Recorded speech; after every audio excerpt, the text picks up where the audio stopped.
He's okay. He's in my office having a snack. Why did he come to you? The truth? Because he couldn't go to you. Why not? I'm his mother. He knows I love him more than my own life. Does he? What?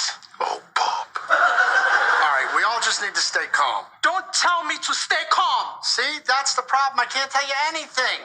Nobody can. Oh, Bob. Remember when I said I thought Dele was a little sad? Yes.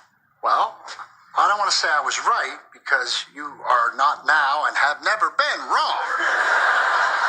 Your son doesn't want to be a doctor. Yes, he does. That settles it. I'll get the boy. Look, hang on, Tundi. I'm trying to help you. The reason Dele is miserable is because what you want for him is not where his heart is. Who cares where his heart is? Well, in Nigeria, maybe nobody. But he's an American now, and we're real big on having dreams and stuff. And has he told you about these dreams of his? Oh, yeah, it came up. What are they? What are they? You know, I think it's best you hear it from him. When you see a star, stars always dripping with swag. I pull up in a white Lambo with my Dura coming Rambo.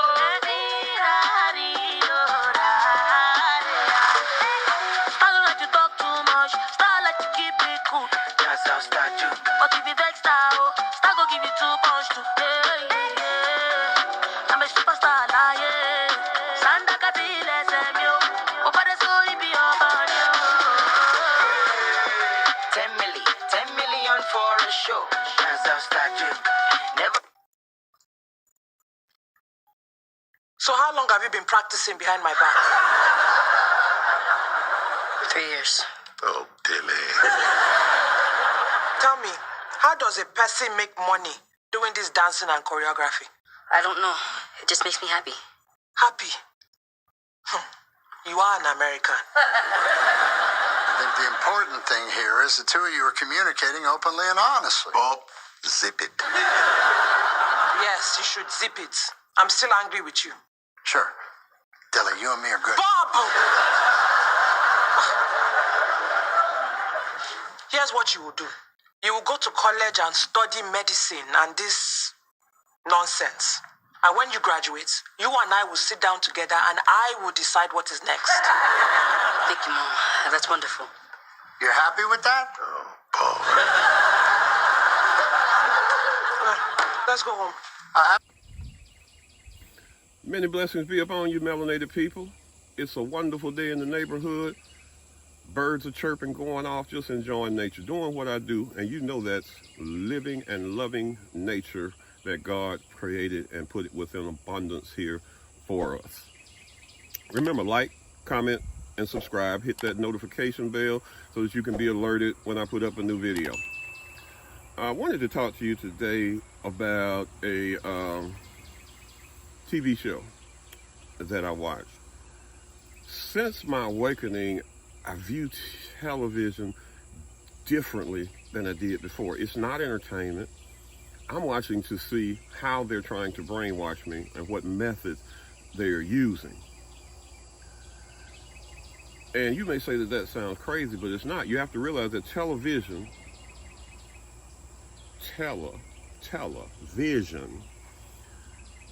programming is there just for that reason, to program you visually. And so all the shows, and I'm going to do something on some other shows. I'm going to do a video on Norman Lear because this joker really fucked our minds up bad and was very successful at it. But I want to talk to you about this show first. And the show is called Barb Hart's Abishola. And basically, a white guy meets a Nigerian nurse in the hospital after he's had a heart attack, falls in love and pursues her till she agrees to marry him, and they live together. Now, what you have to realize is that a lot of Africans, particularly Nigerians, have come over here and they're hard workers. And they work 2-3 jobs to support their family, and so that their family can not only be supported, but advance. I've met several Nigerians. One stands out in my mind, an older gentleman my wife and I met in Atlanta. He was a bellboy. But he was putting the kid through college as a bellboy. They're frugal, thrifty, and know how to manage their money and do well, which means that if they instill these things in their kids will do well. And then you're going to have a small segment of the black population that's thriving and doing well, and others are going to see it and want to know how to do it. So they have to put a stop to that. And this show, Bob Hart Sabashola, is a part of that plan to do that. So basically, the way the show works is there are a lot of exaggerations on their work ethic, on their need and drive for success. Gross exaggerations that make it look like they're crazy.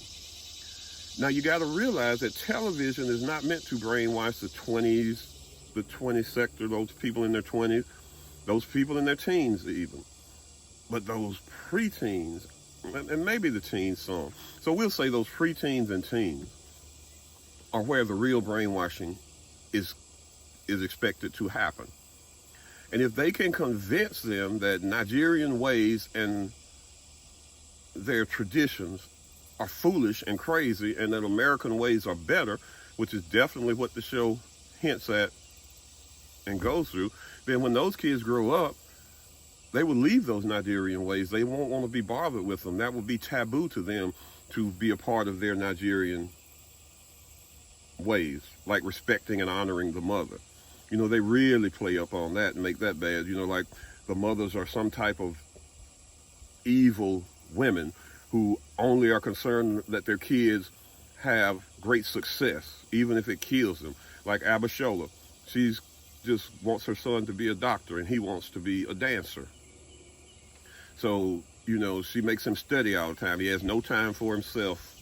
But really, what she's doing is creating discipline with him, making him a disciplined person. A person who does a routine every day, who knows he has to study, knows he has to. They don't want that. They don't want you being successful. Abishola does not have a great relationship with her mother.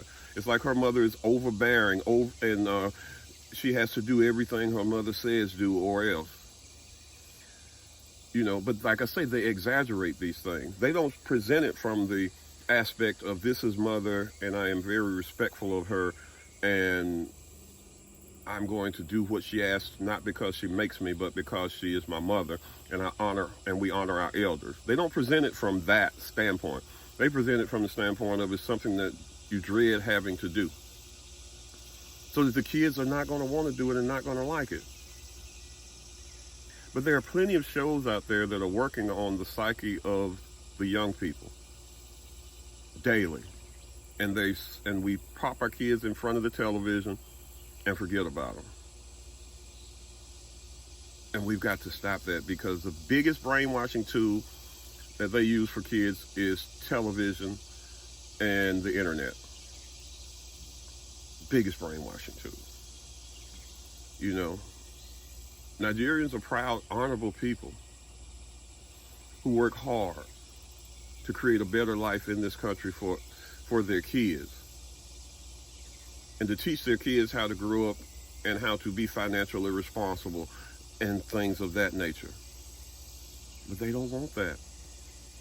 They want that generation of Nigerians to grow up financially ignorant, with no ability to grow themselves, with no ability to better themselves, with no ability to pull themselves up by their bootstraps, which is something that America's always talking about. Pull yourself up by your bootstraps. Why are you going to pull yourself up by your bootstraps if somebody keep taking a damn knife and cutting them? Not going to get much leverage there, are you? But check the show out, Bob Hart Sabashola. Check it out and see what you think about it. And then comment in the comments. All right, have a blessed day. Enjoy life. Get out, you know my thing. Put your feet to the soil, recharge. Spend some time in the sun for sure. Ashay, my brothers and sisters.